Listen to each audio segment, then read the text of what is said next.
Bismillahirrahmanirrahim. Assalamualaikum warahmatullahi wabarakatuh. Alhamdulillahirabbil alamin. Wassalatu wassalamu ala Rasulillah wa ba'd. InsyaAllah pada video kali ini saya akan berkongsi dengan sahabat-sahabat yang mendengar ataupun menonton video saya ini dengan suatu topik, iaitu topik ta'awuz dan juga basmalah. Dalam video ini saya akan berkongsi apa hukum membaca ta'awuz dan basmalah ini dan bagaimana cara untuk kita membaca ta'awuz dan juga basmalah ini. So, sebelum tu anda boleh subscribe channel saya ni untuk anda ikuti video-video saya pada masa akan datang.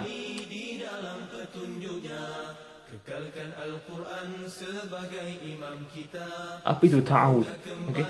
Ta'awuz adalah istilah yang merujuk kepada perkataan A'udzubillahi minasyaitonirrajim, iaitu aku berlindung dengan Allah daripada syaitan yang derajam.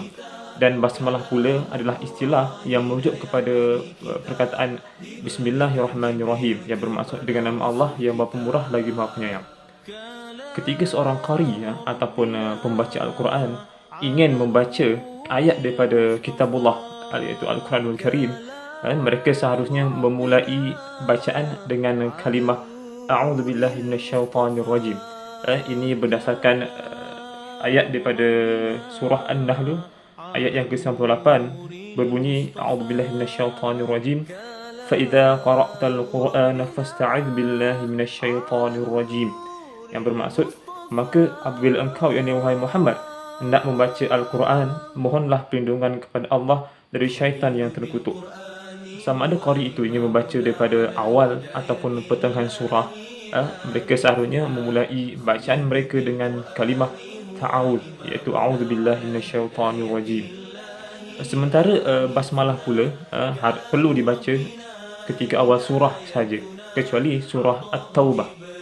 Dan terdapat juga beberapa tempat di dalam Al-Quran yang mana qari tidak digalakkan ataupun lebih baik untuk tidak membaca basmalah ketika mereka bertemu dengan ayat-ayat yang menceritakan tentang orang kafir, yang menceritakan tentang neraka, dan juga yang menceritakan tentang syaitan. Terdapat 4 cara dalam membaca ta'awuz dan juga basmalah ketika hendak membaca Al-Quran.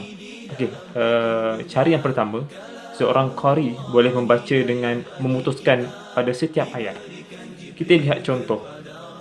A'udzubillahi minasyaitonirrajim. Berhenti. Bismillahirrahmanirrahim. Berhenti.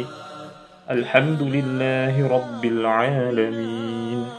Itu cara yang pertama, iaitu qari berhenti pada setiap ayat. Cara yang kedua, iaitu berhenti antara kalimah ataupun perkataan ta'awuz dan juga basmalah, kemudian menyambung bacaan antara basmalah dengan awal bacaan. Contohnya, A'udzubillahi minasyaitonirrajim. Berhenti. Bismillahirrahmanirrahim. Alhamdulillahi rabbil alamin. Iaitu qari menyambung antara ayat basmalah dan juga kalimah Alhamdulillahi rabbil alamin. Yang ketiga, qari menyambungkan antara ta'awuz dan juga basmalah, kemudian memutuskan antara basmalah dan juga ayat pada awal bacaan. Contohnya, A'udzubillahi minasyaitonirrajim. Bismillahirrahmanirrahim. Berhenti. Alhamdulillahi rabbil alamin. Dan cara yang keempat, menyambung bagi semua ayat ataupun kalimah, menyambung antara kalimah ta'awuz dan juga basmalah dan juga sambung dengan pada ayat awal bacaan. Contohnya, A'udzubillahi minasyaitonirrajim. Bismillahirrahmanirrahim. Alhamdulillahi rabbil alamin. Baiklah, kita dah lihat ada 4 cara untuk kita membaca ta'awuz dan juga basmalah. So, seterusnya kita akan lihat bagaimana cara untuk kita membaca basmalah antara 2 surah. Maksudnya kita nak sambung antara surah yang pertama dan juga surah yang kedua. Ada 4 cara. 3 cara boleh dilakukan dan terdapat 1 cara yang tidak boleh dilakukan. Cara yang pertama adalah cara yang dibolehkan, iaitu qari memutuskan bagi setiap ayat. Contohnya kita lihat pada surah penghujung surah Al-Ikhlas dan seterusnya adalah surah Al-Falaq. Walam yakul lahu kufuwan ahad. Berhenti. Bismillahirrahmanirrahim. Berhenti. Qul a'udzu birabbil falaq. Cara kedua yang dibolehkan adalah seorang qari boleh berhenti pada penghujung ayat penghujung surah yang pertama, kemudian menyambung dengan basmalah dan disambungkan dengan surah yang kedua. Contohnya anda boleh lihat seperti walam yakul lahu kufuwan ahad. Berhenti. Bismillahirrahmanirrahim. Qul a'udzu birabbil falaq.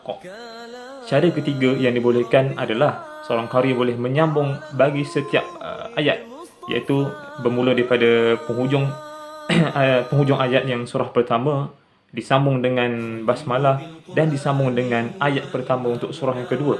Contohnya walam yakul lahu kufuwan ahad.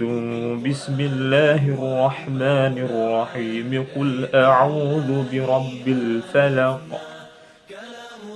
So seorang qari sambung bagi setiap ayat.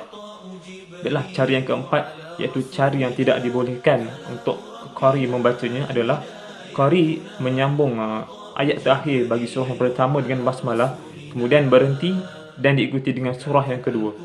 Contohnya walam yakul lahu kufuwan ahad. Bismillahirrahmanirrahim. Berhenti. Qul a'udzu birabbil falaq. Cara ini dilarang kerana kalimah basmalah itu seolah-olah seperti sebahagian daripada ayat surah yang pertama, sedangkan basmalah itu adalah kalimah permulaan untuk surah yang kedua. Seorang qari harus memberi perhatian, terutamanya apabila hendak menyambung antara ta'awuz, basmalah dan juga awal surah. Contohnya kalau kita lihat pada ayat A'udzu billahi minasyaitonir rajim. Bismillahirrahmanirrahim. Iqra' bismi rabbikal ladzi khalaq. Mim di akhir bacaan ta'awuz berbaris bawah. Jadi anda perlu menyambungnya seperti A'udzu billahi minasyaitonir rajim. Bismillahirrahmanirrahim. Kemudian jika anda lihat pada mim pada penghujung basmalah akan mengugurkan hamzah wasal yang terdapat pada ayat Iqra' bismi rabbikal ladzi khalaq. So seharusnya anda membaca Bismillahirrahmanirrahim. Iqra' bismi rabbikal ladzi khalaq. Hamzah wasal pada perkataan Iqra' digugurkan. Anda tidak boleh membaca Bismillahirrahmanirrahim Iqra'. Itu bacaan yang salah. Anda seharusnya membaca Bismillahirrahmanirrahim. Iqra' bismi rabbikal ladzi khalaq. Contoh tersebut jika anda ingin menyambung antara ta'awuz, basmalah dan juga awal surah. Namun anda juga boleh baca seperti biasa, berhenti pada setiap ayat. Contohnya A'udzu billahi minasyaitonir rajim. Berhenti. Bismillahirrahmanirrahim. Berhenti. Iqra' bismi rabbikal ladzi khalaq. Itu bacaan, cara bacaan yang selalu kita baca. Jadi insya-Allah sedikit pengusian saya ini moga-moga bermanfaat kepada para penonton.